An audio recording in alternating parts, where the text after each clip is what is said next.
যা যুক্তরাষ্ট্রই ব্যবহার করে। এবার সামনে এসেছে নতুন কিছু চমকপ্রদ তথ্য। খোদ মার্কিন সামরিক বিভাগের প্রাথমিক তদন্ত রিপোর্টেই বলা হয়েছে, ভয়াবহ ওই হামলার জন্য দায়ী যুক্তরাষ্ট্রই। মার্কিন কর্মকর্তাদের বরাতে নিউ ইয়র্ক টাইমসের প্রতিবেদনে উঠে এসেছে এ তথ্য। খোলাসা হয়েছে আরও কিছু রহস্যের জট।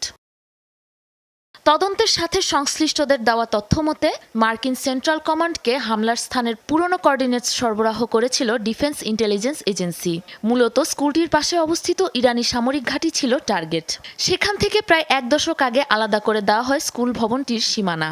সেনাদের দাবি, ভুল তথ্যের ভিত্তিতে সামরিক ঘাঁটির জায়গায় স্কুলটিতে আঘাত করে বসে মার্কিন সেনারা। বুধবার স্কুল ভবনটির ধ্বংসাবশেষের ফুটেজ প্রকাশ করেছে ইরান। সেখানে খুঁজে পাওয়া টমাহক মিসাইলের টুকরোগুলোতে স্পষ্ট অক্ষরে লেখা রয়েছে যুক্তরাষ্ট্রের নাম। প্রস্তুতকারক মার্কিন প্রতিষ্ঠান রেথিয়ন। ইরানের স্কুলটিতে চালানো হামলাকে চলতি দশকের অন্যতম ভয়াবহ সামরিক গাফিলতি হিসেবে আখ্যা দিয়েছে তদন্তের সাথে সংশ্লিষ্টরা, যা নিয়ে তোলপাড় শুরু হয়েছে মার্কিন প্রশাসনের মাঝেও।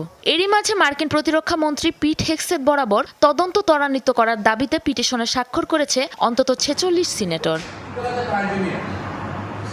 স্কুলে হামলার দায় পুরোপুরি অস্বীকার করেছে ইসরায়েল। এ বিষয়ে আনুষ্ঠানিক কোনো বক্তব্য আসেনি মার্কিন